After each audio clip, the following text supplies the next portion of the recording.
प्रेक्षकांचं पुन्हा एकदा स्वागत. मित्र हो, आपल्या देशामध्ये संविधानिक लोकशाहीच्या अनुषंगानं निवडणुका या अनुषंगानं गेल्या काही महिन्यांमध्ये किंवा अलीकडच्या काही वर्षांमध्ये काही प्रकरण, काही वाद उभे राहिलेत.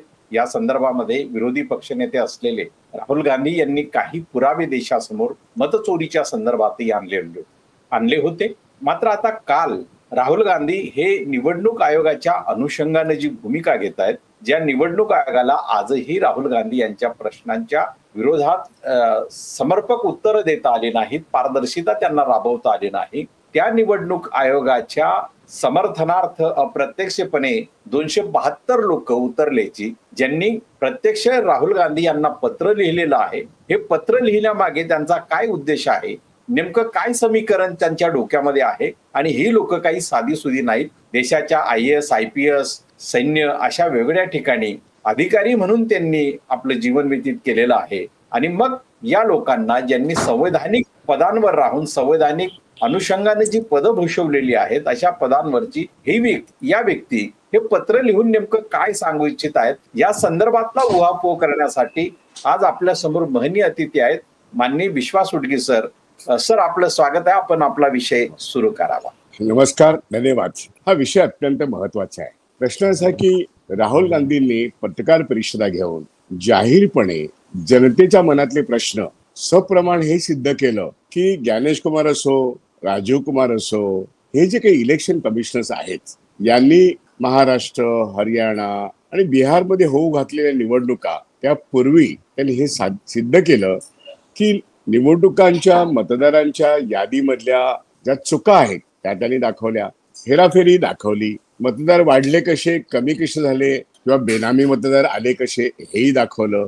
एवढे सगळे पुरावे देणाऱ्या राहुल गांधींना त्यानंतर पराभव पत्करावा लागला. ते बिहार सरकारचं यश आहे, NDAचं यश आहे का इलेक्शन कमिशनचं यश आहे, हा एक चर्चेचा प्रश्न आहे. आणि त्या ठिकाणी राहुल गांधी जे म्हणतायत, जनतेला जे वाटतंय, अशा पद्धतीने भारतीय जनता पार्टी आणि इलेक्शन कमिशन किंबहुना या देशातल्या अनेक संस्था या केंद्र सरकार वापरते, हेच तर राहुल गांधी वेळोवेळी सांगतायत. या संदर्भात कधीही कुठलेही प्रश्न ज्या बुद्धिवादी लोकांनी विचारले नाहीत, असे 272 लोक आज प्रश्न विचारतात की राहुल गांधी हरल्यानंतर त्यांना निवडणूक आयोगाचं म्हणजे हे जे काही आता ज्ञानेश कुमार हे आहेत, यांच्या समर्थनार्थ हे 272 लोक उतरलेले आहेत.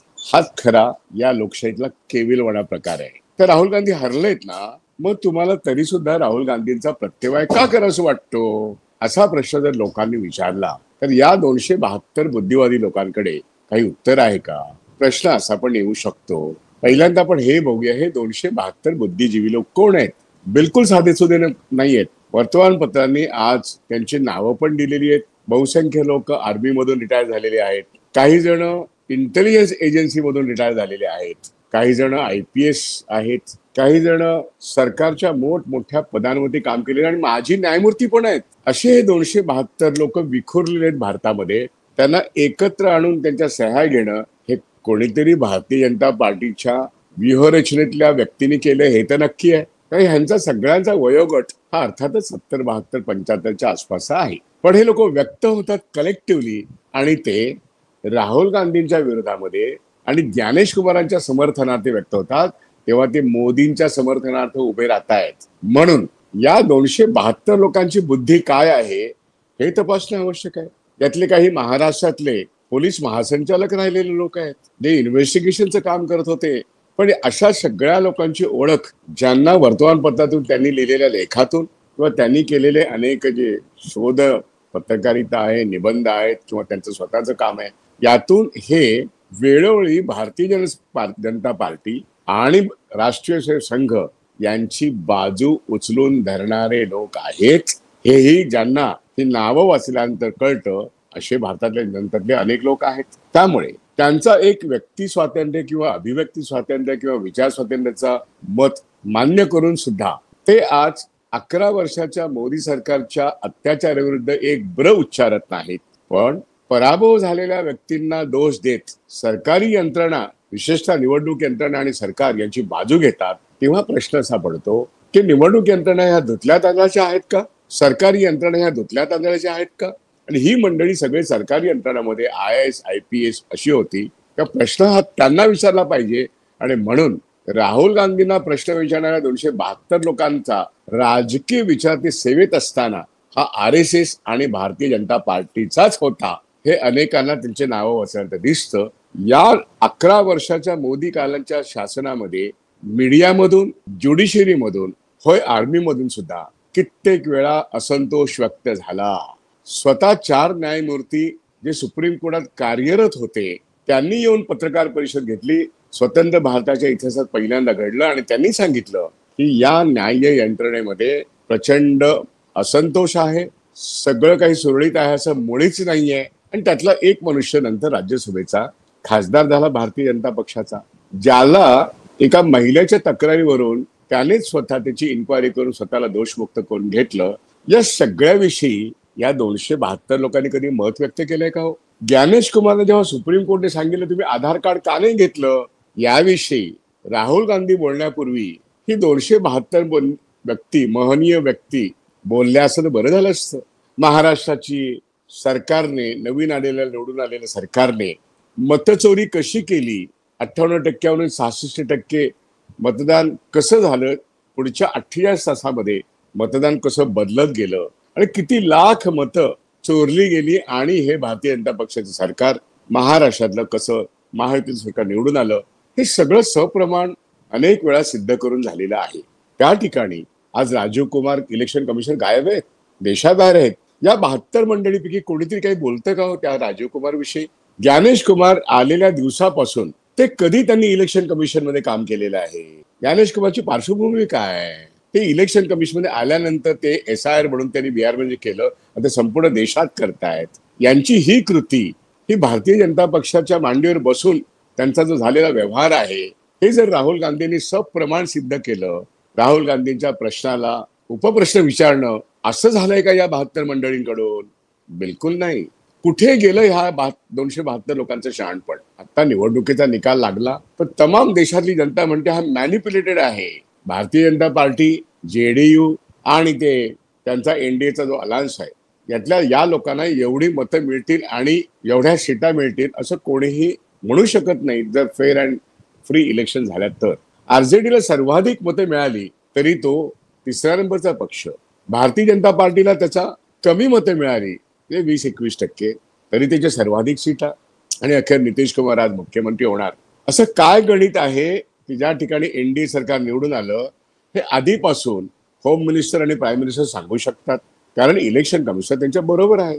त्यामुळे भारतीय जनता पक्ष आणि ज्ञानेश कुमार यांची युती याचा वेळोवेळी भांडाफोड राहुल गांधींनी केला. हाच राग आता सोकॉल त्यांचा जो पराभव झालेला आहे तरी सुद्धा एवढी मोठी आग पाखड 272 व्यक्ती करतायत, त्या विखुरलेल्या आहेत. त्यांना एकत्र आणणारा भारतीय जनता पक्षाचा जो सेल आहे तोच आणणार आहे. आजही राहुल गांधी, इंदिरा गांधी, नेहरू यांना शिव्या शाप देत देत मोदी सरकारने 11 वर्ष काढलेली आहेत. पण जनमत आज 50%हून जास्त हे राहुल गांधीच्या बाबतीत बरोबर आहे.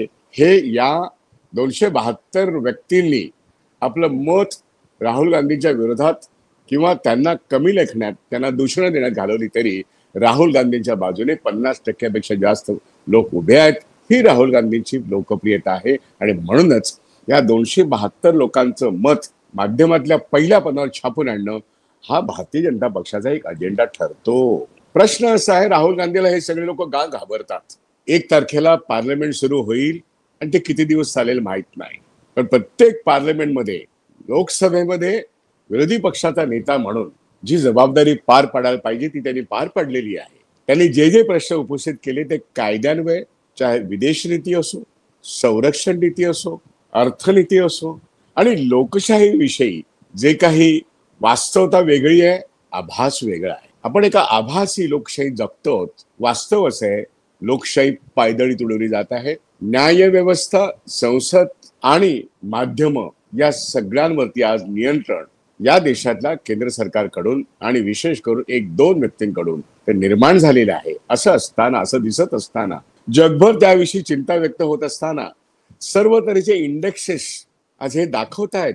भ्रष्टाचार असो, अर्थव्यवस्था असो, वर्तमानपत्रांचं एकूण स्वातंत्र्य असो, गरिबीचा इंडेक्स असो, विषमतेचा इंडेक्स असो, पर कॅपिटा इन्कम असो, सगळ्या बाबतीत भारत मागास आहे. आणि भारताचा जीडीपी आणि चौथ्या नंबरचा देश याची वाहवा होते. जीडीपीतून निर्माण झालेला पैसा मूठभरांच्या खिशात जातोय आणि रेवडीच्या संकल्पना मांडत असतानाच सरकारी खजिन्यातला पैसा हजारो हजारो कोटीचा बँकांमार्फत त्यांच्या प्लॅटफॉर्म मार्फत तो काही ठराविक लोकांपर्यंत वेळच्या वेळी इलेक्शनच्या वेळेस पोहोचवणं याला राष्ट्रकर्तव्य समजलं जातं. इलेक्शन मध्ये राजकीय पक्ष, सत्ताधारी पक्ष जनतेच्या टॅक्सपेचा पैसा हा चक्क लोकांना वाटतो आणि मतं विकत घेतो. हे 272 लोकांना दिसत नाही. मतं विकत घेणं, पक्ष फोडणं, उमेदवार पळवणं, ईव्हीएम ची गडबड, मतदार याद्या चोरणं, मते वाढवणं आणि घुसपैठिया म्हणून मतं कमी करणं, या सगळ्या पद्धतीने ज्या ज्या ठिकाणी निवडणुका होतात त्या ठिकाणी इलेक्शन कमिशन भारतीय जनता पार्टीच्या मदतीला येतो. हे सगळीकडे दिसतं. राहुल गांधी बोलणारच आणि ते बरोबर बोलतायत. सप्रमाण त्यांनी सिद्ध केलं. हे जगभर बातमी जाते. आणि आज बिहारमध्ये राहुल गांधींच्या पक्षाची माणसं कमी असली, आरजेडीची माणसं जास्त असली तरी खरं तर त्या ठिकाणी महागठबंधन हे जिंकलेलं होतं. पण इलेक्शन कमिशन ज्ञानेश कुमार ते भारतीय जनता पक्षाच्या जवळ असल्यामुळे भारतीय जनता पक्ष आणि एनडीएला जिंकण्यासाठी ज्ञानेश कुमारच काम करतायत. हे जेव्हा आज सर्वसामान्य माणसं लाखोच्या संख्येने, कोट्यवधीच्या संख्येने राहुल गांधीवर चालतात, बोलतात, देशभर ही चर्चा आहे, अशा वेळेस हे 272 लोक यांचं एकट्याचं ज्ञान आणि व्यक्ती स्वातंत्र्य मान्य करूनही हे एकत्रित येतात आणि सरकारची बाजू घेतात. यालाच अंधभक्ती म्हणतात. त्यांना तुम्ही कशा प्रकारचे अंधभक्ती म्हणाल हा तुमचा प्रश्न आहे. पण सर्व्हिसमध्ये असताना त्यांनी याच पक्षाची सेवा केलेली आहे अशी त्यांची सगळी नावं जर बघितली, ते कुठे कुठे काम करत होते आणि त्यांनी गेल्या 15 वर्षात किंवा 20 वर्षात काय काय काम केलं याचा जर आढावा घेतला तर दिसेल की यांनी भारतीय जनता पक्ष आणि संघासाठीच काम केलेलं आहे. आणि ही मंडळी आज बोलती होतात, त्यांना बोलतं केलं जातं आजच्या सत्तेकडून. असंच खरं त्याचं स्वरूप आहे. आणि म्हणून 272 लोक यांच्या एकूणच आकलनाचा प्रश्न आज अत्यंत चिंतनीय आहे. सगळ्याच गोष्टी भाड्याने मिळतात.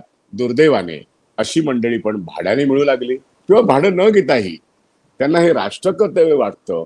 पण त्यांना पहिल्या पानावरती स्थान देणारं आमची माध्यमं, धन्य धन्य ती माध्यमं जे या केंद्र सरकारच्या प्रचाराचंच काम करतात. त्यामुळे 272 बरोबर का राहुल गांधी बरोबर, आज तमाम 50%हून जास्त देशातली जनता म्हणते आम्ही राहुल गांधींबरोबर आहे. आणि या पुढच्या काळात सुद्धा तुम्ही किती सरकार चोरी केली, मतं चोरी केली तर लोक निश्चितपणे राहुल गांधींबरोबर जातील. धन्यवाद. इथेच थांबतो. 272 लोक जनमत बदलू शकत नाहीत. ते राहुल गांधींबरोबरच लोक आहेत आणि ते सिद्ध होणार आहे. धन्यवाद.